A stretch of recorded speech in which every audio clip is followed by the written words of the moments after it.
नमस्कार विद्यार्थी मित्र मैत्रिणींनो, केसागर पब्लिकेशनच्या केसागर करिअर अकॅडमी यूट्यूब चॅनलवरती तुमचं पुन्हा एकदा स्वागत आहे. येणारी अपकमिंग तुमची राज्यसेवा पूर्व परीक्षा आणि संयुक्त पूर्व परीक्षा दोन्ही परीक्षांसाठी आपण इथे काही लेक्चर सिरीज कंडक्ट करत आहोत. केसागर पब्लिकेशनतर्फे लेक्चर सिरीज पूर्णपणे मोफत आहेत. सोबतच या लेक्चर सिरीजच्या बुकमधून आपण कंडक्ट करत आहोत. पुस्तकांबद्दल इन्फॉर्मेशन तुम्हाला इथं मिळते. आज आपण हिस्ट्रीचं सेशन कंडक्ट करत आहोत. राज्यसेवा आणि कंबाईन दोन्ही परीक्षा देणाऱ्या विद्यार्थ्यांना हे लेक्चर उपयोगी पडेल. तर तुम्हाला MPSC आपल्या ऑफिशियल वेबसाईटवरती MPSC किंवा PSI STI SO या दोन्ही सेक्शनमध्ये जेव्हा तुम्ही हिस्ट्रीमध्ये जाल ना, तेव्हा हिस्ट्रीमध्ये तुम्हाला एक बुक मिळेल आपल्या पाटील सरांचं, जे पुस्तक तुम्हाला वस्तुनिष्ठ स्वरूपात प्रॅक्टिससाठी खूप जास्त महत्त्वपूर्ण आहे. तशी तर पुस्तकं भरपूर आहेत, लक्षात घ्या, पण जे पुस्तक प्रॅक्टिस क्वेश्चनसाठी तुम्हाला लागणार आहे तेच मी इथं तुम्हाला दाखवत आहे. बाकी जे विद्यार्थी 25 साठी प्रिपेअर करताय अशा विद्यार्थ्यांनी रेफरन्स बुक डेफिनेटली घ्यावेच लागतील. तर हे पुस्तक आहे आधुनिक भारताचा इतिहास वस्तुनिष्ठ स्वरूपामध्ये. प्राध्यापक VP पाटील सरांनी हे पुस्तक लिहिले. खूप सुंदर असं पुस्तक आहे आणि याच पुस्तकामधून आपण क्वेश्चन आन्सर सिरीज कंडक्ट करत आहोत. पुस्तक कसं मागवायचं? लॉग इन रजिस्टर करा. इथे तुमचं युजर नेम पासवर्ड टाका, लॉग इन करा. किंवा तुम्ही डायरेक्ट गुगलवरून पण लॉग इन करू शकता, फेसबुकवरून पण लॉग इन करू शकता आणि मग तुम्ही बुक्स जे आहेत ते मागवू शकता. ठीक आहे, ओके. तर आपण सेशनला स्टार्ट करूया. तर आजच्या सेशनमधला आपलं पहिला क्वेश्चन आहे. फर्स्ट क्वेश्चन आहे, रास्त गुप्तार म्हणजे खरी बातमी या नावाचे साप्ताहिक कोणी काढले? ठीक आहे, ओके. पहिला ऑप्शन आहे इथं तुमचा रवींद्रनाथ टागोर, दुसरा ऑप्शन आहे राजा राममोहन राय, तिसरा आहे दादाभाई नौरोजी, चौथा आहे स्वामी विवेकानंद. ठीक आहे. वृत्तपत्र म्हणजे जनरली आपण जर बघितलं सामाजिक धार्मिक सुधारणा चळवळी ज्या आहेत ना, त्याच्यावरती आयोगाच्या क्वेश्चनची संख्या पहिल्यापासूनच जास्त राहिलेली आहे. इव्हन हिस्ट्रीमध्ये पूर्ण तोच भाग सतत विचारला जातो. तर हा क्वेश्चन वृत्तपत्रावरती आहे. तर इथे बघा आपलं उत्तर जे आहे ना, राष्ट्रगुप्तार. राष्ट्रगुप्तार म्हणजे काय? खरी बातमी. ठीक आहे, याचा अर्थ वगैरे तुम्हाला विचारणार नाहीत, पण अर्थ काय आहे? खरी बातमी. तर हे जे वृत्तपत्र आहे ना, हे वृत्तपत्र दादाभाई नौरोजी यांनी 1851 मध्ये सुरू केलं होतं. का सुरू केलं होतं बघा, आणि लँग्वेज पण मी तुम्हाला सांगते, अँग्लो गुजराती. ठीक आहे, अँग्लो गुजराती ही लँग्वेज होती. दादाभाई नौरोजींनी स्थापन केलेली आहे वृत्तपत्राची. थर्ड पॉइंट आहे, स्थापना 1851ला झाली होती. 1854 मध्ये सुरू झालं होतं. 1851ला एक इन्सिडेंट घडला होता. एका चित्राच्या छपाईवरून पारशी आणि जे मुस्लिम होते, मुस्लिम यांच्यामध्ये काय झालं होतं? दंगल झाली होती आणि ही दंगल राष्ट्रगुप्तार वृत्तपत्राच्या स्थापनेचं तात्कालिक कारण होतं. म्हणजे पुढे जाऊन जर तुम्हाला क्वेश्चन साधा सिंपल मे बी तुम्हाला राष्ट्रगुप्तार स्थापना कधी झाली, सुरुवात कधी झाली, ते कुठल्या भाषेत होते, बरोबर, हे न विचारता त्याचं तात्कालिक कारण जर विचारलं की का बरं हे वृत्तपत्र सुरू झालं होतं, तर तुम्हाला ते माहीत असायला पाहिजे. थोडी माहिती आपण दादाभाई नौरोजींबद्दल पण घेऊया. यांना म्हटलं जातं भारतीय अर्थशास्त्राचे जनक, भारताचे पितामह. निस्सरण सिद्धांत त्यांनी मांडला. Poverty and un-British rule India हे पुस्तक त्यांनी लिहिले. भारतातील राष्ट्रीय उत्पन्नाची गणना करण्याचा प्रयत्न करणारे ते पहिले पर्सन होते. INCचे अध्यक्ष होते का? होते. 1886 मध्ये त्यांची नियुक्ती करण्यात आली. त्याच्यानंतर 1893 आणि 1906 म्हणजे टोटल 3 वेळा ते INCचे अध्यक्ष म्हणून निवडून आलेले दिसून येतात. आणि 1906च्या कलकत्ता येथे झालेल्या भारतीय राष्ट्रीय काँग्रेसच्या अधिवेशनात स्वराज्य हा शब्द सर्वप्रथम कोणी वापरला होता? दादाभाई नौरोजींनी वापरला होता. ठीक आहे, ओके, क्लिअर. तर ही ॲडिशनल इन्फॉर्मेशन आपण इथं देत आहोत. बाकी तुम्हाला जे ऑप्शन आहे त्यांची सुद्धा ॲडिशनल इन्फॉर्मेशन आपण इथं देऊ शकतो, पण क्वेश्चन फार लेंदी होऊन जातो. पुढचा क्वेश्चन आपण घेऊया. नेक्स्ट क्वेश्चन आहे, इंग्लंडमधील कुमारी मार्गारेट नोबेल या विवेकानंदाच्या शिष्या बनल्या, त्यापुढे कोणत्या नावाने प्रसिद्धीला आल्या? असं तुम्हाला क्वेश्चन विचारलाय. जस्ट एकच मिनिट थांबा.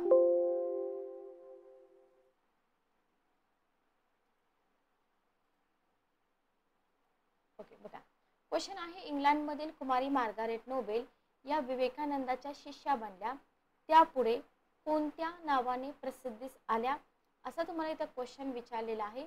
पहिला ऑप्शन आहे मा आनंदशिला, दुसरा आहे मदर मार्गारेट, तिसरा आहे भगिनी निवेदिता आणि चौथा आहे माताजी. सोपा क्वेश्चन आहे, याच्यामध्ये काहीही अवघड नाही, लक्षात घ्या, काहीच अवघड नाही आहे. कारण का हा क्वेश्चन बऱ्याच वेळा रिपीट झालेला आहे, बरोबर हो की नाही, बऱ्याच वेळा रिपीट झालेला आहे. तर क्वेश्चनचा आन्सर काय आहे, भगिनी निवेदिता. ठीक आहे, ओके, भगिनी निवेदिता हे आहे आन्सर, लक्षात घ्या. आता या भगिनी निवेदितांबद्दल अजून काय आपल्याला विचारू शकतात का, नाही विचारणार, लक्षात घ्या. तुम्हाला विचारली इन्फॉर्मेशन तर यांच्याबद्दल विचारली जाऊ शकते, विवेकानंदांबद्दल. तर या भगिनी निवेदिता कोण होत्या, एक आयरिश लेखिका होत्या, तरीही लक्षात ठेवा, एक आयरिश लेखिका होत्या, शिक्षिका पण त्या होत्या, शिक्षिका पण होत्या, सामाजिक कार्यकर्त्या होत्या, सामाजिक कार्यकर्त्या होत्या आणि स्वामी विवेकानंद यांच्या शिष्या होत्या. ठीक आहे, ओके, क्लिअर. तर त्यांचं नाव होतं मार्गारेट नोबेल. कुठल्या होत्या त्या, आयर्लंडच्या होत्या. आयरिश म्हणल्यानंतर आपल्या लक्षात येतं, बरोबर, हिंदू ख्रिश्चन होत्या. आता त्यांचं प्रारंभिक जीवन वगैरे आपण नको इथं बघायला, फक्त भगिनी निवेदिता आणि स्वामी विवेकानंद त्यांची आणि विवेकानंदांची जी भेट आहे ना, ती कुठं झाली ते आपल्याला माहीत पाहिजे, किंवा त्यांनी हिंदू चालीरीती परंपरा समजून घेतल्या. रामकृष्णांच्या पत्नी माता शारदा देवी यांच्याशी पण त्यांची भेट झालेली आहे. ठीक आहे, आणि 20 जून 1899ला स्वामी विवेकानंद यांनी भगिनी निवेदिता व स्वामी तुरायानंद यांच्या समवेत अमेरिकेला प्रस्थान केलेलं आपल्याला दिसून येतं. ठीक आहे, ओके, क्लिअर. चला, आता भगिनी निवेदितांचं कार्य मात्र तुम्ही लक्षात ठेवा. आतापर्यंत हे क्वेश्चन विचारले, याच्यावरती आयोग आता क्वेश्चन विचारणार नाही, लक्षात घ्या. तुम्हाला विचारतील भगिनी निवेदितांचं कार्य. तर काय कार्य आहे यांचं, पहिला मुद्दा लक्षात घ्या. 1898 मध्ये कलकत्त्यामध्ये प्लेगची साथ होती. ठीक आहे, या प्लेगच्या साथीच्या निवारणाच्या कामी त्यांनी विवेकानंदांना मदत केली. जनजागृती, स्वच्छता, ह्या सगळ्या गोष्टी त्यांनी तिथे केलेल्या दिसून येतात. याला म्हणतात व्हॅल्यू ॲडिशनल इन्फॉर्मेशन. ठीक आहे, ओके. आणि या कार्यामुळेच या भगिनी निवेदितांबद्दल खूप जास्त विश्वास निर्माण झाला लोकांच्या मनामध्ये, म्हणजे लोकांची मनं त्यांनी जिंकली. ठीक आहे, आणि विवेकानंदाच्या सहवासात त्यांचं शिक्षण सुरूच होतं. हिंदू धर्म आणि तत्वज्ञान याच्या बऱ्याच साऱ्या संकल्पना त्यांनी शिकल्या. 1906 मध्ये बंगालमध्ये पण दुष्काळ पडला होता. ठीक आहे, आता हे ज्या गोष्टी आहेत ना, ह्या जोड्या लावामध्ये पण विचारतात, लक्षात ठेवा तुम्ही. बंगालमध्ये दुष्काळ पडला होता, त्यावेळी त्यांनी गावोगावी जाऊन भेट दिलेली आहे. बालिका विद्यालयाबद्दल तुम्हाला क्वेश्चन येऊ शकतो. बालिका विद्यालय, ठीक आहे, बघा. शारदा माता, मी पाठीमागे तुम्हाला सांगितलं होतं. तर 12 नोव्हेंबर 1898ला शारदा माता यांच्या हस्ते निवेदितांच्या बालिका विद्यालयाचं उद्घाटन झालं. ठीक आहे, आता या बालिका विद्यालयामध्ये शिकत होतं कोण, नवीन विवाहित झालेल्या प्रौढ विधवा स्त्रिया यांच्यासाठी ही शाळा होती. आणि या शाळेत मुलींना काय काय शिकवले जावे याच्याविषयी त्यांना मार्गदर्शन कोण करत होतं, स्वामीजी करत होते. ओके, क्लिअर, लक्षात घ्या. व्याख्याने, जनजागृती, राष्ट्रजागृती, तर बरंच काम त्यांनी इथं केलेलं आपल्याला दिसून येतं. आणि अनुशीलन समितीची जेव्हा स्थापना झाली ना, तर अनुशीलन समितीची स्थापना झाल्यावर युवकांच्या गटाला क्रांती कार्यासाठी सुद्धा या भगिनी निवेदिता मार्गदर्शन करत होत्या, लक्षात ठेवा. डॉन सोसायटीच्या माध्यमातून त्यांनी क्रांतिकार्य चालवलं आणि या कार्यातून बंगाली तरुण जे होते ना, तर या बंगाली तरुणांना स्वदेश भक्तीचं शिक्षण इथं दिलेलं आपल्याला दिसून येतं. ठीक आहे, हे तुम्हाला कोणीच नाही शिकवणार, बरोबर, एक्स्ट्रा इन्फॉर्मेशन तुम्हाला कोणीही देणार नाहीत. भगिनी निवेदिता ज्या होत्या ना, त्यांचं अखेरचं वाक्य होतं, मी आता चालले तरी सुद्धा या भारतात ध्येय सूर्याचा उदय झालेला मी पाहीनच. ठीक आहे, ओके, बघा, भारताबद्दल त्यांना किती प्रेम होतं हे आपल्याला इथून दिसून येतं. नेक्स्ट क्वेश्चन आपण बघूया. पुढचा क्वेश्चन काय आहे बघा. पुढचा क्वेश्चन आहे, तुम्हाला विचारले, जो 1857ला उठाव झाला होता ना, तर या 1857च्या युद्धाच्या वेळी भारताचा डॅश डॅश गव्हर्नर जनरल होता. इथे जरा ऑप्शन उलट सुलट झालेत, असू द्या मी सांगते तुम्हाला. Lord Dalhousie, Henry Lawrence, Lord Curzon आणि लॉर्ड कॅनिंग. ठीक आहे, तर तुम्हाला इथं गव्हर्नर जनरल आणि व्हाईसरॉय यांचा टाइम पिरियड माहीत पाहिजे, हे मी तुम्हाला आधी पण सांगितलं होतं, बरोबर. तर कोण होते गव्हर्नर जनरल जेव्हा 1857चं युद्ध चालू होतं तेव्हा होता लॉर्ड कॅनिंग, बरोबर. ओके, लक्षात आलं. तर कोण होतं? Lord Canning. आता इथं जी तुम्हाला गव्हर्नर जनरल ची लिस्ट आहे ना, ही लिस्ट थोडक्यात काय करायचं आहे, लक्षात ठेवायची आहे. मग तुम्ही म्हणाल की मॅडम सगळेच गव्हर्नर जनरल लक्षात ठेवायचे का? बघा असं काही नाहीये, पण तुम्ही वॉरन हेस्टिंग पासून जो सिक्वेन्स आहे ना तो तरी तुम्हाला माहीत पाहिजे, बरोबर. वर्ष माहीत पाहिजे. फॉर एक्झाम्पल बघा, 1772 ते 1785 वॉरन हेस्टिंग, बरोबर. First governor general of Bengal, not India, बरोबर, बेंगॉल. याच्यामध्ये तुम्हाला त्यांनी ड्युअल सिस्टीम असेल किंवा regulating act 1773, first Anglo Maratha war असेल, पिट्स इंडिया ॲक्ट असेल, म्हणजे हिस्ट्रीमध्ये आता हा जो टाइम पिरियड आहे ना, हा टाइम पिरियड बघितलं की तुमच्या पटकन लक्षात आलं पाहिजे, अरे 1773चा कायदा मग याच्या काळामध्ये झाला असेल, किंवा अँग्लो मराठा वॉरची डेट तुम्हाला माहीत असेल, किंवा पिट्स इंडिया ॲक्टची डेट तुम्हाला माहीत असेल, तर तुमच्या पटकन ह्या गोष्टी लक्षात आल्या पाहिजेत, बरोबर. त्याच्यानंतर 1785 ते 1793 कोण येतो? लॉर्ड कॉर्नवॉलिस येतो, बरोबर. याच्यामध्ये जर बघितलं परमनंट सेटलमेंट सगळ्यात महत्त्वाचं आहे, बरोबर. त्याच्यानंतर जॉन शोर येतात, पण जॉन शोर याच्यामध्ये तुम्हाला चार्टर ॲक्ट 1793 फक्त दिसतो, आणि policy on non intervention battle of Kharda, बरोबर. त्याच्यानंतर येतो वेलस्ली, त्याच्यानंतर लॉर्ड मिंटो आहे, लॉर्ड हेस्टिंग आहे, लॉर्ड एमहर्स्ट आहे, त्याच्यानंतर बेंटिंग आहे, मेटकाफ आहे, ऑकलँड आहे, एलिनबरो आहे, डलहौसीचा दुसरा टाइम पिरियड आहे. हे सगळं तुम्हाला इथे काय करावं लागतं, शिकून घ्यावं लागतं. ठीक आहे, ओके, क्लिअर. बघा, आणि 1857 लॉर्ड कॅनिंगच्या अगोदर कोण होतं? मग लॉर्ड कॅनिंगच्या अगोदर Lord Dalhousie, governor general of India. लक्षात घ्या, डॉक्ट्रिन ऑफ लॅब्स, बरोबर. तर इथं लॉर्ड कॅनिंग आपलं उत्तर आहे. पुढचा क्वेश्चन आपण बघूया. तर ही लिस्ट तुम्ही आणि त्यांचं काम लक्षात ठेवा. डॅश डॅश यांच्या मते 1857चा उठाव म्हणजे भारतीयांचे पहिले स्वातंत्र्य युद्ध होय.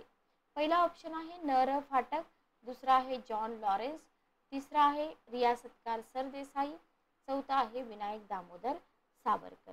क्वेश्चन तर सोपा आहे. पहिलं स्वातंत्र्य युद्ध कोणी म्हटलेलं आहे? विनायक दामोदर सावरकरांनी म्हटलेलं आहे. ठीक आहे, काहीही अवघड नाही याच्यामध्ये.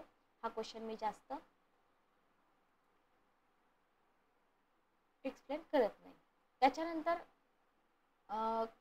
शिपाई गर्दी कोणी म्हटलेलं आहे असं विचारले. हाही क्वेश्चन सोपा आहे. हाही क्वेश्चन आपण जास्त नको लांबवायला, पुढे याचे उत्तर तुम्हाला मिळून जातील. थर्ड क्वेश्चन बघा, खालीलपैकी कोणाच्या मते 1857चा उठाव म्हणजे सुसंस्कृतपणा आणि रानटीपणा याच्यामधला झगडा होता, किंवा तुम्हाला परीक्षेमध्ये ब्रिटिश आणि एतद्देशीय याच्यामधला झगडा असं देतील. T R Holmes, sir John Lawrence, B A Smith आणि वेडरबर्न. कोणी म्हटलं होतं याला की बाबा सुसंस्कृतपणा आणि रानटीपणा याच्यातला झगडा? तर याला बोलले होते टी आर होम्स. ठीक आहे, कोण बोलले होते? T R Holmes. पुढचा क्वेश्चन बघा, 1857चा जो उठाव झाला होता त्या उठावाचे अनेक रिझन होते, त्याच्यामध्ये तत्कालीन कारण पण होतं. आता इथं तुम्हाला पुढीलपैकी कोणती बाब 1857च्या उठावाचं कारण मानता येणार नाही असं विचारलेलं आहे. पहिला ऑप्शन आहे ब्रिटिशांचा आर्थिक साम्राज्यवाद, दुसरा ऑप्शन आहे एतद्देशीय राज्यकर्त्यांवरील विविध स्वरूपांचे अन्याय, तिसरा ऑप्शन आहे इंग्रजांच्या धार्मिक धोरणाबद्दलची साशंकता, चौथा ऑप्शन आहे काळे गोरे वर्णभेद. आता इथे जर आपण बघितलं तर तुम्हाला तात्कालिक कारण तर विचारलेलं नाहीये, जनरल असे रिझन दिले, त्याच्यामधलं कुठलं रिझन नाही असा क्वेश्चन तुम्हाला इथं विचारलेला आहे. ठीक आहे, ओके. तर काळे गोरे वर्णभेद हे रिझन होतं का? नव्हतं. लक्षात घ्या, हे रिझन 1857च्या उठावाचं नव्हतं. ब्रिटिशांचा आर्थिक साम्राज्यवाद, एतद्देशीय राज्यकर्त्यावरती भरपूर अन्याय, धार्मिक धोरणाबद्दल साशंकता हे रिझन होतं, पण जे चौथं रिझन आहे ना ते इथं नव्हतं. आता 1857चा उठाव जर तुम्ही बघितलं तर याच्यावरती भरपूर क्वेश्चन विचारतात. याच्यामध्ये कारण विचारले जातात, परिणाम विचारले जातात, उठाव का अयशस्वी झाला तेही तुम्हाला इथं विचारलं जातं. ठीक आहे, ओके, क्लिअर. मला सांगा, हा जो उठाव आहे ना 1857चा उठाव, वसाहतवादी जुलुमशाही विरुद्ध स्वातंत्र्य लढ्याची जाणीवपूर्वक सुरुवात होती, बरोबर. आता याला पाठीमागच आपण बघितलं, भारताचं पहिलं महायुद्ध, शिपाई बंड वगैरे वगैरे म्हटलेलं आहे. आणि बंगाल प्रेसिडेन्सीमध्ये जे शिपाई होते ना, कुठले, बंगाल प्रेसिडेन्सीमधील, तर या शिपायांनी ब्रिटिश अधिकाऱ्यांच्या विरोधात हा उठाव सुरू केला होता. ठीक आहे, मग इथे जर बघितलं हा जो उठाव होता ना, तर याच्यानं काय झालं, ईस्ट इंडिया कंपनीची जी राजवट होती ना, कंपनीची राजवट, या कंपनीच्या राजवटीचा अंत झाला. गव्हर्नर जनरल म्हणून ओळखल्या जाणाऱ्या प्रतिनिधीद्वारे भारतावर थेट ब्रिटिश सरकारचं राज्य पुन्हा चालू झालं. आणि इथे जर आपण बघितलं तर तात्कालिक घटक जर विचारला तर एनफिल्ड रायफल कारतूस बंदुकीत भरण्यापूर्वी ते चावावं लागत होतं, बरोबर. ते डुकराच्या चरबीने ग्रीस केलं होतं. हिंदू मुस्लिम यांच्या भावना विरोधात होतं, बरोबर. तर हा एक फ्लॅश पॉइंट होता, तात्कालिक कारण. बाकीचे कारण तुम्हाला इथं धार्मिक आणि सामाजिक कारण जर बघितलं, वंशवाद, वांशिक भेदभाव असेल, बरोबर. राजकीय कारण आहेत, ब्रिटिशांचा विस्तार असेल, त्याच्यानंतर भारतामध्ये विविध ठिकाणी राहणारे नवाब, जमीनदार यांची सत्ता असेल, व्यापार किंवा वाणिज्य धोरण असेल ब्रिटिशांचं, अप्रत्यक्ष अधीनतेचं धोरण असेल, लॅप्सचा सिद्धांत असेल, आर्थिक घटकामध्ये कर प्रणाली, महसूल व्यवस्था आहे. लष्करी घटक म्हणजे इथे जर बघितलं तर 25 जुलै 1856चा एक जनरल एनलिस्टमेंट कायदा, जो तुम्हाला कोणी सांगणार नाही, तर इथं 10 महिने आधी पास झालेल्या कायद्यानुसार बंगाल आर्मीमध्ये नवीन भरती करणाऱ्यांनी सामान्य सेवेसाठी वचनबद्धता स्वीकारणे आवश्यक होते. ठीक आहे, ओके. आणि पुरुषांना परदेशात सेवा करण्यापासून सूट करण्यात आलेली होती, लक्षात घ्या. असे कृत्य त्यांच्या विश्वासाच्या विरुद्ध होतं, बरोबर. आता मद्रास बॉम्बे रेजिमेंटला असे काही प्रतिबंध नव्हते, हे तुम्हाला एक्झाममध्ये विचारलं नाही, विचारलं जाऊ शकतं. ठीक आहे, ओके, क्लिअर. त्याच्यानंतर तुम्हाला लष्करी घटक सुद्धा विचारले जातात. वेल्लोर बंड आणि 1857च्या उठावाचा काय संबंध आहे, उठावाचा प्रभाव विचारतात, अपयशाची कारणं विचारतात, उठावाशी संबंधित ठिकाण दिल्ली, लखनौ, कानपूर, झाशी, बिहार, राजस्थान, फरुखाबाद, आसाम, ओरिसा, आणि महत्त्वाचे नेते जसं की बहादूर शाह, बेगम हजरत महल, नानासाहेब, लाली लक्ष्मीबाई, कुंवर सिंग यांच्या जोड्या लावा, असेही क्वेश्चन तुम्हाला आयोगाकडून इथं विचारले जातात. ठीक आहे, चला आपण कुठपर्यंत आलो होतो बघूया. ओके, तर आपला क्वेश्चन चालू होता 37 नंबरचा, 37, की 29 मार्च 1857 मंगल पांडे या हिंदी शिपायाने मेजर ह्युसनवर जी गोळी झाडली होती, त्या गोळीने क्रांतीची पहिली ठिणगी पडली. तर ही गोळी कुठं झाडली होती असं तुम्हाला इथं विचारलंय. पहिला ऑप्शन आहे बराकपूरची छावणी, दुसरा आहे मिरज छावणी, तिसरा आहे बिठूरची छावणी, आणि चौथा आहे कानपूरची छावणी. उत्तर सोपं आहे, याचं उत्तर आहे बराकपूरची छावणी, बरोबर. आता इथं जर आपण बघितलं बघा, तुम्ही म्हणाल मॅडम या ज्या छावण्यांची नावं दिलेली आहेत ना, बराकपूर असेल किंवा बराकपूर कंटोनमेंट, ठीक आहे. तर मिरज छावणी असेल, बिठूरची छावणी असेल, आता ही सगळं एक्स्ट्रा ॲडिशनल इन्फॉर्मेशन आपल्याला कुठं मिळणार आहे, ही सगळी एक्स्ट्रा ॲडिशनल इन्फॉर्मेशन आपल्याला मिळणार आहे आपल्या रेफरन्स बुकमध्ये. ठीक आहे, ओके, क्लिअर.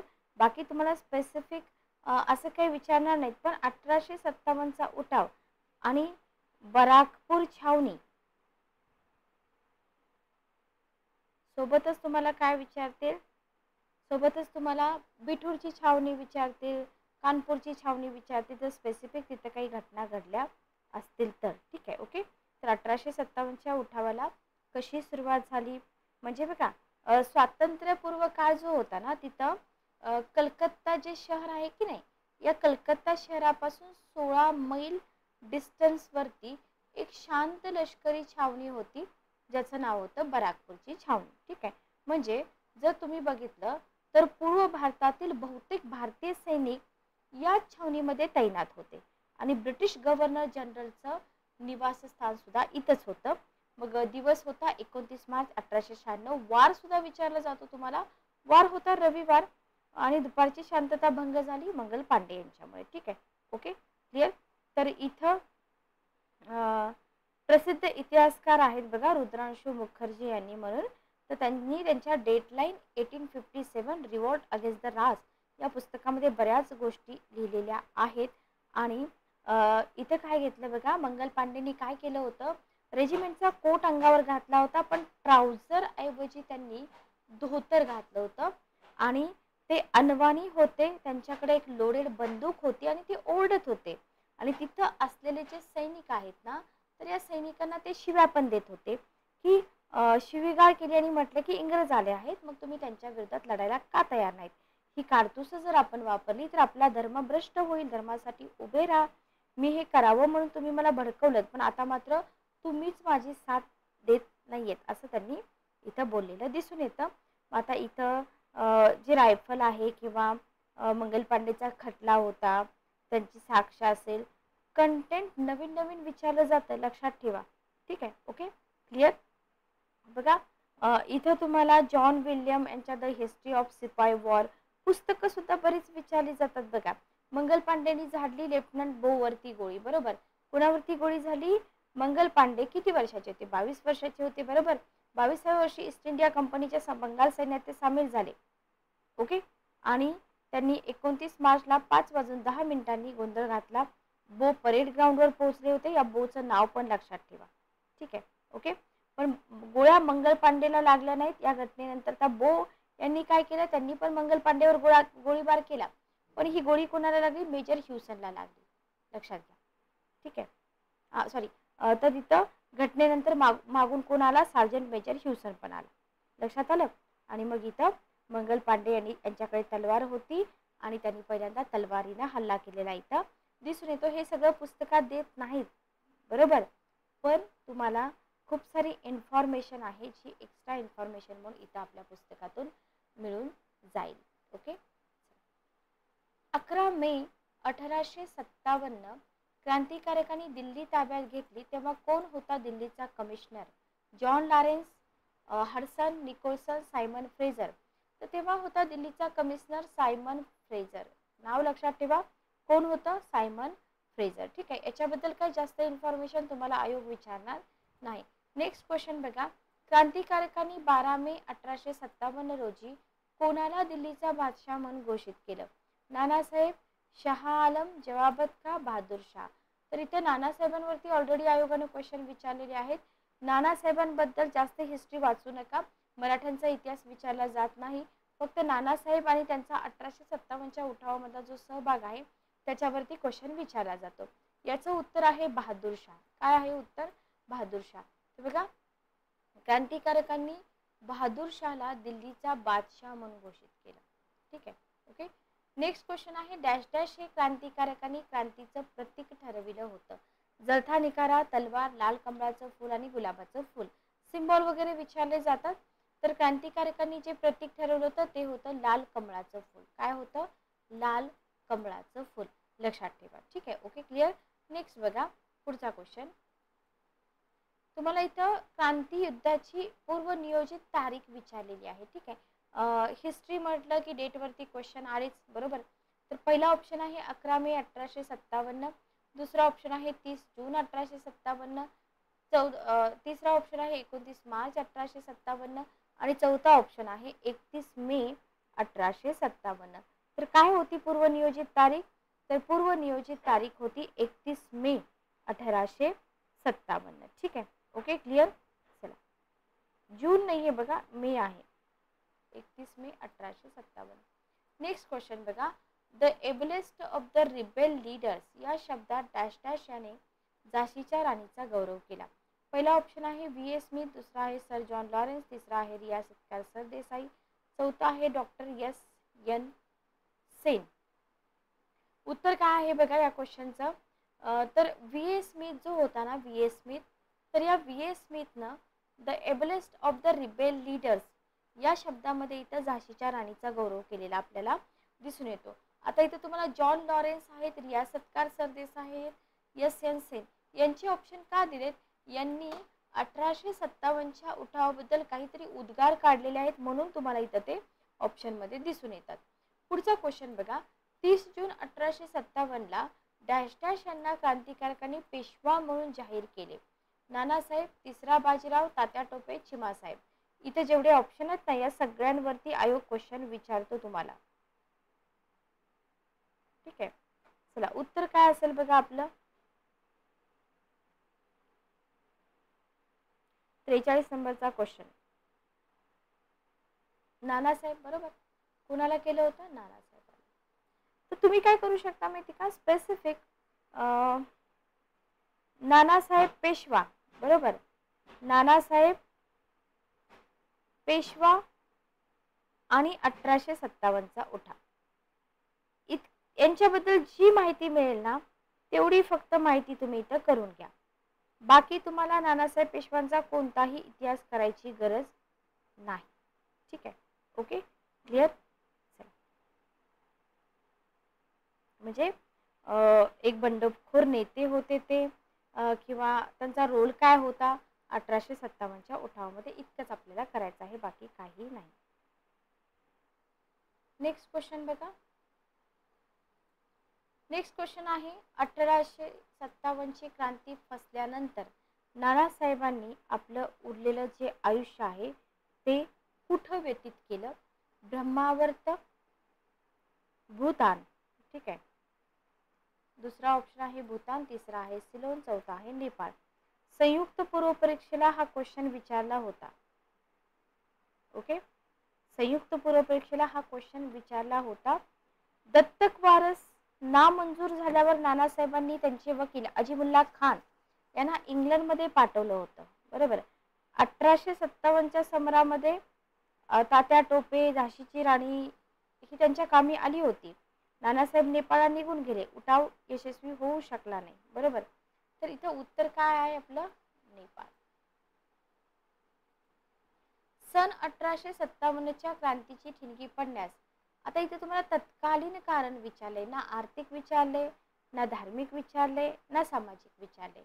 मंगल पांडेला दिलेली फाशीची शिक्षा, हिंदी आणि गोऱ्या सैनिकांचं भांडण, मेजर ह्युसनने मंगल पांडेचा केलेला अपमान आणि बंदुकीच्या काडतुसांना गाई डुकरांची चरबी लावली जाणं.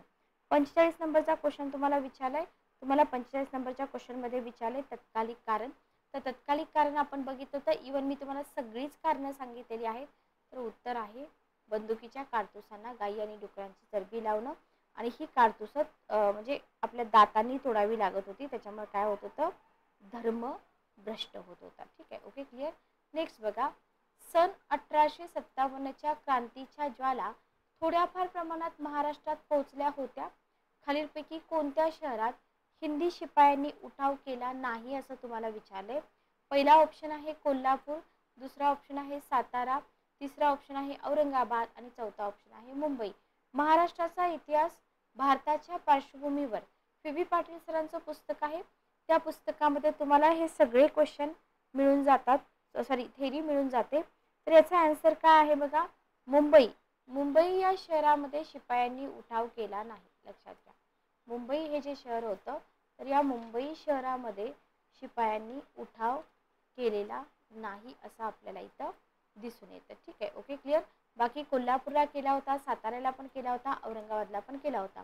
1857चा उठाव आणि महाराष्ट्र. नेक्स्ट क्वेश्चन आपण बघूया. नेक्स्ट क्वेश्चन आहे तैनाती फौजेची पद्धती कोणी प्रथम अंमलात आणली? बघा, याच्या आधी पण मी बऱ्याच वेळा क्वेश्चन घेतले होते. तर तैनाती फौज पद्धत जी आहे ना, ही पद्धत कशासाठी होती बरोबर हे आपल्याला माहित पाहिजे, किंवा त्याच्या अटी काय होत्या बरोबर. आधुनिक भारताचा इतिहास जेव्हा तुम्ही बघता ना तेव्हा वेलस्लीचं जेव्हा आपण इथे नाव घेतो तेव्हा आपल्याला सुरुवातीला काय आठवतं? तैनाती पद्धत आठवते बरोबर. पण फक्त तैनाती पद्धत आठवून उपयोग आहे का? नाही, त्याच्या आधी काय घडलं ते पण आपल्याला माहित पाहिजे. म्हणजे विस्तारवादी धोरण जे आहे ना, विस्तारवादी म्हणजे लॉर्ड वेलस्लीनं काय केलं होतं बघा. लॉर्ड वेलस्लीनं भारतात ब्रिटिश सत्तेच्या विस्तारासाठी जे तत्व धोरण स्वीकारलं होतं ना, त्यालाच म्हटलेलं आहे तैनाती फौज. ठीक आहे. 1856 पर्यंत या पद्धतीचा स्वीकार करून भारतातील कुणाची सत्ता संस्थानिकांची सत्ता संपुष्टात आली आणि इथं इंग्रजांचं साम्राज्य प्रस्थापित केलं. फार मोठा विस्तार घडवून आणला. सर्वत्र कंपनीची सत्ता स्थापन केली. पण तैनाती फौजेची जी पद्धत आहे ना, सगळ्यात आधी वेलस्लीनं प्रथम अंमलात आणली नाही, पण त्यांना पद्धतीला पूर्णत्वाचं स्वरूप प्राप्त करून दिलं असं आपण इथं म्हणू शकतो. आता लक्षात घ्या, मराठ्यांनी चौथाई आणि सरदेशमुखी कर वसूल करून त्या राज्यांना संरक्षण दिलं होतं. बरोबर. या पद्धतीवरून तैनाती फौजेचा उगम झालेला आपल्याला दिसतो असं रानडे साहेबांनी म्हटलंय. बघा, तर काय म्हटलंय रानडे साहेबांनी की मराठ्यांनी चौथाई आणि सरदेशमुखी कर वसूल करून राज्यांना जे संरक्षण दिलं होतं ना, त्याच्यावरून तैनाती फौजेचा उगम झाला. बरोबर. आणि वेलस्लीने काय केलं, एक शास्त्रशुद्ध बैठक दिली, इतकंच. म्हणजे वेलस्लीने तैनाती फौज अंमलात आणली. याला सबसिडरी सिस्टीम असं म्हटलं जातं. तर याचे कंपनीची स्थिती सुधारणं, भारतीय प्रशासनावर नियंत्रण बसवणं, सामर्थ्य संपन्न फौज उभी करणं, भारतातील फ्रेंच प्रभाव नाहीसा करणं, इंग्रज कंपनीला प्रभुत्व संपन्न बनवणं. बरोबर. याच्यासाठी तैनाती फौजेचा उपयोग करून घेतला. भारतातील लहान मोठ्या राज्यांना इंग्रज सैनिक सहाय्य करून राजकारणात हस्तक्षेप करीत आणि असं सहाय्य करून जे त्यांच्याकडं द्रव्य होतं म्हणजे खजिना होता, भूप्रदेश पदरी पाडून घेण्याचा प्रकार इंग्रजांनी सुरू केला. ठीक आहे.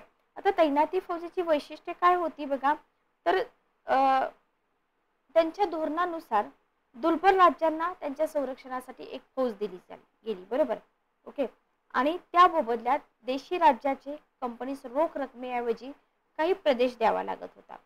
ज्या ज्या राज्यांनी तैनाती फौज स्वीकारली त्यांना काही अटी मान्य कराव्या लागत. कोणत्या?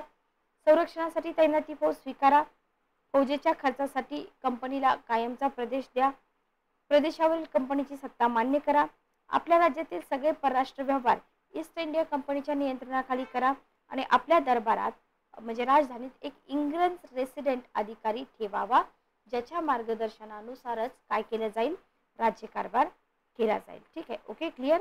चला, आय होप तुम्हाला इथपर्यंत समजलं असेल. पुढेही भरपूर काही इन्फॉर्मेशन आहे बघा.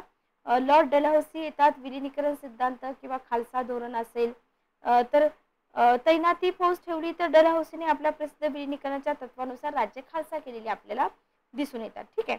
तर हे सगळं आपल्याला काय करायचं आहे, हे सगळं आपल्याला इथं व्यवस्थित लक्षात ठेवायचं आहे. नेक्स्ट क्वेश्चन बघा, मद्रासचा गव्हर्नर डॅश डॅश याने जमीन महसुलाची रयतवारी पद्धती सुरू केली. याच्यावरती वारंवार क्वेश्चन येतात. जमीन महसुलाच्या पद्धती. सर आयव्हर कूट, एल्फिन्स्टन, सर थॉमस मनरो आणि V.A. स्मिथ. उत्तर काय आहे बघा, मद्रासचा गव्हर्नर म्हटले. मद्रासचा कोणता गव्हर्नर होता की ज्याने ही पद्धती सुरू केलेली आपल्याला दिसून येते. आता क्वेश्चन फार सोपे आहेत बघा, म्हणजे वारंवार ते क्वेश्चन आयोगाने विचारलेले आहेत, तेच क्वेश्चन आपण इथं बघतोय. बरोबर. तर याचा आन्सर काय आहे, 15 नंबरचा क्वेश्चन आपण बघतोय. पुस्तकामध्ये 150+ क्वेश्चन आहेत. ओके. याचं उत्तर आहे सर थॉमस मनरो. ओके. जमीन महसुलाची रयतवारी पद्धती. आता ही रयतवारी पद्धती काय होती, महालवारी पद्धती काय होती, कायमदारा पद्धती काय होती, याच्यावरती पण आयोगाने इन डिटेल क्वेश्चन विचारलेले आहेत. ठीक आहे. आणि आपल्याला ते करायची सुद्धा इन्फॉर्मेशन प्रिपेअर करायची आहे. रयतवारी महसूल प्रणाली ही ब्रिटिश भारतातील एक जमीन महसूल व्यवस्था होती. जमीन महसुलाच्या या संकल्पनेमुळे शेतकऱ्याकडून संकलन करणं शक्य झालं. रयतवारी पद्धतीमुळे सरकारला कसणाऱ्यांकडून रयतवारी थेट महसूल गोळा करण्याची मुभा मिळाली, म्हणून त्याला रयतवारी असं म्हटलं जाऊ लागलं. ठीक आहे. ओके. कायमधारा, रयतवारी, महालवारी. कायमधारा रयतवारीची सुरुवात कधी झाली बघा, तर इथं तुम्हाला कायमधाराची सुरुवात दिसते 1793 ला. ठीक आहे. रयतवारीची सुरुवात दिसते 1820 ला. 1793 कायमधारा, 1820 रयतवारी. ओके, लक्षात राहील का बघा. आणि महालवारी आहे 1822. जर तुम्हाला सिक्वेन्स लावा असा क्वेश्चन विचारला तर कायमद्वाराची पद्धत कोणी चालू केली? लॉर्ड कॉर्नवॅलिस. रयतवारी कोणी चालू केली? थॉमस मनरो आणि अलेक्झांडर रीड. Okay, clear. याच्यामध्ये तुम्हाला रयतवारी पद्धती कोणत्या प्रांतात सुरू झाली हेही विचारलं जातं. मद्रास, मुंबई आणि आसाम. वैशिष्ट्ये काय होती? कायमधारा पद्धतीमध्ये ज्या उणिवा होत्या त्या उणिवा दूर करण्यासाठी ही पद्धत सुरू केली. इथं जमिनीची मालकी शेतकऱ्यांची होती. डायरेक्ट शेतकऱ्यांकडून सारा वसूल केला जात होता. जमिनीचं मोजमाप केलं जात होतं आणि त्या जमिनीचं प्रतिप्रमाणे वर्गीकरण करून काय केलं जात होतं? महसूल ठरवला जात होता. ठीक आहे, ओके. किती वर्षासाठी होती? 30 वर्षासाठी होती. आणि इथं शेतकरी अधिकार कोणते होते बघा शेतकऱ्यांना? शेतकरी जमीन गहाण ठेवू शकत होता, शेतकरी जमीन विकू शकत होता, शेतकरी किरायाने देऊ शकत होता, शेतकरी जमिनीचं हस्तांतरण पण करू शकत होता. ठीक आहे, म्हणजे रयतवारी पद्धतीमध्ये शेतकरी आणि जे ब्रिटिश होते ना, तर त्यांचा थेट संबंध येत होता. जमीनदाराचा इथं कसलाही संबंध नव्हता. आणि स्पेसिफिक जर तुम्ही बघितलं महाराष्ट्रातील रयतवारी पद्धती, तर इथं 1823 मध्ये पुणे येथे कोणत्या ब्रिटिश अधिकाऱ्याची असिस्टंट रेव्हेन्यू कलेक्टर म्हणून नियुक्ती झाली? तर तुम्हाला प्रिंगेल यांचं आन्सर इथं मिळतं, प्रिंगेल. ठीक आहे, ओके. असिस्टंट रेव्हेन्यू कलेक्टर म्हणून नियुक्ती झाली. 1824-1828 मध्ये सर्वेक्षण झालं. दुष्परिणाम पण होते. दुष्परिणाम काय असतील? शेतकऱ्यांना जमीन गहाण ठेवावी लागत होती, जमीन विकावी लागत होती, त्याच्यामुळे जमिनीचं विभाजन झालं, लक्षात घ्या. आणि मौजेवारी पद्धती जर बघितलं तर मौजेवारी पद्धती एल्फिस्टन यांनी सुरू केली होती. महालवारी मौजेवारी पद्धती आपल्या महाराष्ट्राशी रिलेटेड आहे, लक्षात घ्या. महालवारी पद्धती 22 मध्ये चालू झाली. कोणाच्या शिफारसीवरून? वोल्ट मॅकेन्झी, बरोबर. यूपी, आग्रा, अवध आणि पंजाब. वैशिष्ट्य काय होती? भूमिका शेतकऱ्यापासून नाही. महाल म्हणजे पूर्ण गाव, बरोबर. पूर्ण गावाचा एकत्र घेतला जात होता. कर वसुलीचं काम लंबरदार याच्याकडे दिलं जात होतं. ठीक आहे, ओके. तर अशा पद्धतीचे जे क्वेश्चन आहेत ना, ते तुम्हाला एक्झाममध्ये डेफिनेटली विचारले जातात. पुढचा क्वेश्चन आपण घेऊया. 31 डिसेंबर 1802 रोजी वसई येथे झालेल्या तहामध्ये दुसऱ्या बाजीरावाने तैनाती फौजेचा स्वीकार केला. त्यावेळी भारताचा गव्हर्नर कोण होता असं विचारले. 1802 डेट वरून आपण उत्तर सांगू शकतो का? आरामात सांगू शकतो, लक्षात घ्या. डेट वरून आपण इथं उत्तर सांगू शकतो. तर 16 नंबरचा हा क्वेश्चन आहे. आन्सर काय आहे बघायचं. आन्सर आहे लॉर्ड वेलेस्ली. कोण होता? Lord Wellesley. जेव्हा वसई इथं झालेल्या तहामध्ये बाजीरावाने, किंवा सिंपल क्वेश्चन विचारला जातो, बाजीरावाने, दुसऱ्या बाजीरावाने तैनाती फौजेचा स्वीकार कधी केला? 31 डिसेंबर 1802 ला. भारतीय समाजाला नवविचारांचा मंत्र देणाऱ्या राजा राममोहन रॉय यांनी केलेल्या व्यापक लोकजागृतीमुळे 4 डिसेंबर 1829 रोजी अनिष्ट अशी सतीची चाल बंद करण्यासंबंधीचा कायदा कोणी संमत करून घेतला? पहिला ऑप्शन आहे लॉर्ड विल्यम बेंटिंग, दुसरा आहे लॉर्ड कर्झन, तिसरा आहे लॉर्ड डलहौसी आणि चौथा आहे लॉर्ड कॅनिंग. 22 नंबरचा क्वेश्चन उत्तर आहे पहिला ऑप्शन लॉर्ड विल्यम बेंटिंग, बरोबर. तर त्या डेट लक्षात घ्या, 4 डिसेंबर 1829. उत्तर काय आहे? 4 डिसेंबर 1829.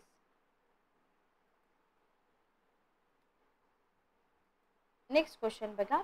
इसवी सन 1854 मध्ये चार्ल्स वूड यांनी सादर केलेल्या योजनेप्रमाणे वूडचा खलिता वूड्स डिस्पॅच. आता याच्याबद्दल पण भरपूर इन्फॉर्मेशन आहे, पण आपण इथे जेवढे फॅक्च्युअल डाटा आहे तेवढाच कव्हर करूया.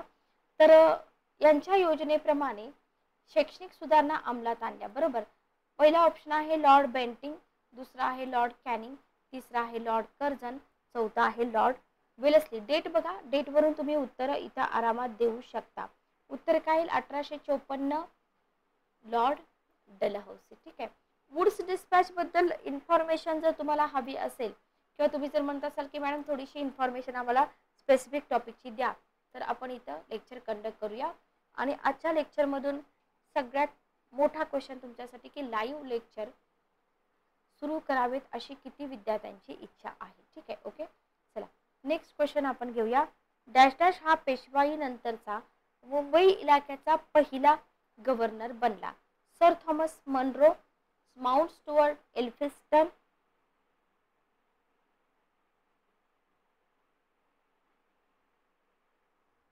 सर आयव्हर कूट आणि लॉर्ड मॅकफर्सन. काय येईल उत्तर बघा. उत्तर आहे माउंट स्टुअर्ट एल्फिन्स्टन. एल्फिन्स्टनची संहिता असेल, बरंच एल्फिन्स्टनचं कार्य विचारलं जातं. ठीक आहे. तर हा मुंबई इलाख्याचा पहिला गव्हर्नर बनला. खूप साऱ्या सोयी सुविधा सुधारणा त्यांनी मुंबई इलाख्यामध्ये केल्या.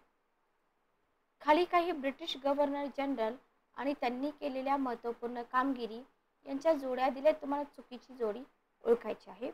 पहिला ऑप्शन आहे मार्क्विस ऑफ हेस्टिंग, पेंढाऱ्यांचा बिमोड. दुसरा ऑप्शन आहे लॉर्ड विल्यम बेंटिंग, ठगांचा बंदोबस्त. तिसरा आहे लॉर्ड हार्डिंग्स, सरकारी कार्यालयांना रविवारी सुट्टी. चौथा आहे लॉर्ड कॅनिंग, नवा पोस्ट ऑफिस कायदा. 19 नंबरचा क्वेश्चन आहे हा. तर उत्तर काय आहे बघा, उत्तर आहे लॉर्ड कॅनिंग, नवा पोस्ट ऑफिस कायदा. आता एक क्वेश्चन तुमच्यासाठी, या क्वेश्चनचा आन्सर मला कमेंट बॉक्समध्ये नक्की द्या की ते काय चुकलेलं आहे. नवा पोस्ट ऑफिस कायदा ही कोणत्या गव्हर्नर जनरलची कामगिरी आहे. ठीक आहे, ओके. बाकी हेस्टिंगने पेंढाऱ्यांचा बिमोड केला, बेंटिंगने ठगांचा बंदोबस्त केला, हार्डिंग्सने सरकारी कार्यालयांना सुट्टी दिली, हे सगळं बरोबर आहे. नेक्स्ट क्वेश्चन बघा, डॅश डॅश यांनी मुंबई इलाख्यात रयतवारी आणि महालवारी या पद्धतींची सांगड घालून नवीन महसूल व्यवस्था निर्माण केली. Mount Stuart Elphinstone, Sir Thomas Munro, Lord Cornwallis आणि लॉर्ड बेंटिंग. आत्ताच मी तुम्हाला उत्तर सांगितलं होतं की मुंबई इलाख्यामध्ये रयतवारी आणि महालवारी पद्धतीची सांगड घालून माउंट स्टुअर्ट एल्फिन्स्टन यांनी एक नवीन महसूल व्यवस्था स्थापन केली, ज्याला म्हटलेलं आहे मौजेवारी पद्धती. बरोबर, ओके. चला नेक्स्ट बघा, डॅश डॅश या मोगल बादशाहचे बंद केलेले निवृत्ती वेतन पुन्हा चालू करावे म्हणून राजा राममोहन राय हे इंग्लंडला गेले होते. तर कोणाच्या निवृत्ती वेतनासाठी गेलेले होते?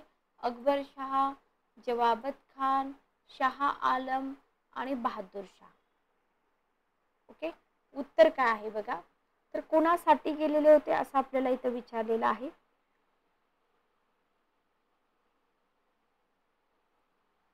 उत्तर आहे अकबर शाह. ठीक आहे, आन्सर काय आहे? अकबर शाह. 26 नंबरचा क्वेश्चन बघा, दुसरा बाजीराव मृत्यू पावल्यानंतर त्याचा दत्तक पुत्र नानासाहेब यास वर्षासन म्हणजे पेन्शन, ठीक आहे, देण्यास इंग्रजांनी नकार दिला. आपणास न्याय मिळावा म्हणून प्रयत्न करण्यासाठी नानासाहेबांनी कोणाला इंग्लंडला पाठवले असं तुम्हाला विचारले. अजीमुल्ला खान. अजीमुल्ला खान यांच्यावरती आयोगाने भरपूर क्वेश्चन विचारले. राजा राममोहन राय, मौलवी अहमद शाह, तात्या टोपे. 26 नंबरचा क्वेश्चन, उत्तर काय आहे बघा, उत्तर आहे पहिला ऑप्शन अजीमुल्ला खान. ठीक आहे, ओके, वकील होते हे. ब्रिटिश इंडिया युनिटेरियन असोसिएशनची आणि आत्मीय सभेची स्थापना कोणी केली? स्वामी विवेकानंद, रामकृष्ण परमहंस, राजा राममोहन राय, स्वामी दयानंद सरस्वती. 27 नंबरचा question, British India Unitarian association आणि आत्मीय सभेची स्थापना केली होती जी राजा राममोहन राय यांनी. बरोबर, बरोबर आहे, राजा राममोहन राय यांनी. आता लक्षात घ्या, इथं तुम्हाला ब्रिटिश ईस्ट इंडिया युनिटेरियन बद्दल इन्फॉर्मेशन माहीत पाहिजे, आत्मीय सभेची पण इन्फॉर्मेशन तुम्हाला इथं माहीत पाहिजे. ठीक आहे, ओके, क्लिअर. चला पुढचा क्वेश्चन आपण घेऊया. वेद हेच खरे धर्मग्रंथ आहेत, सगळं सत्य वेदामध्येच आहे. तुम्हाला बऱ्याच एक्झाममध्ये क्वेश्चन विचारलाय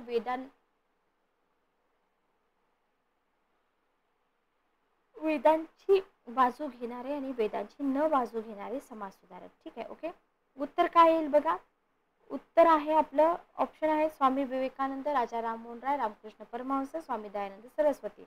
कन्फ्यूज होऊ नये का, सगळं सत्य वेदामध्येच आहे असं दयानंद सरस्वतींनी सांगितलं. कोणी सांगितलं? दयानंद सरस्वतींनी सांगितलं. ठीक आहे, ओके, क्लिअर.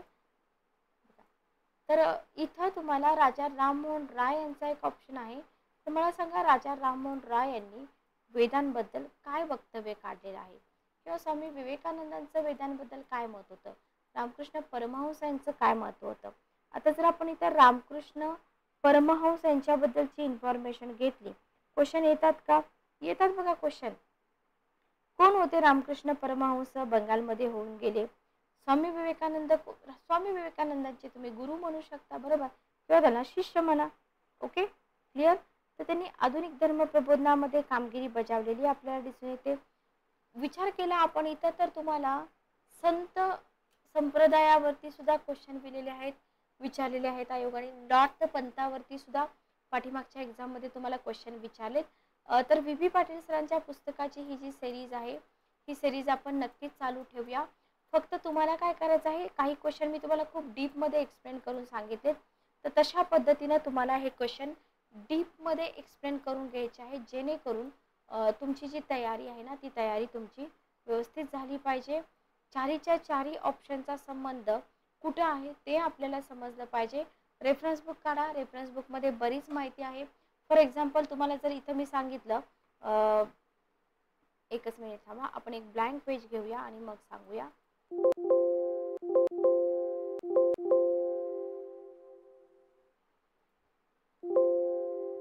एकच मिनिट थांबा. बघा, तर जेव्हा तुम्ही पुस्तक काढताना, आता स्पेसिफिक विद्यार्थी महाराष्ट्राचा इतिहास फोकस करताय, महाराष्ट्राचा इतिहास पुस्तक तुम्ही घ्या. कोणाचं? पाटील सरांचं. पाटील सरांच्या महाराष्ट्राच्या इतिहासामध्ये तुम्हाला सगळे घटक मिळतील. फॉर एक्झाम्पल बघा, तुम्हाला इंग्रजी सत्तेची पायाभरणी पण मिळेल. इंग्रजी सत्तेची पायाभरणी आणि विस्तार, बरोबर. इंग्रजी सत्ता, पायाभरणी आणि विस्तार. ओके, आता हा टॉपिक आहे, बरोबर.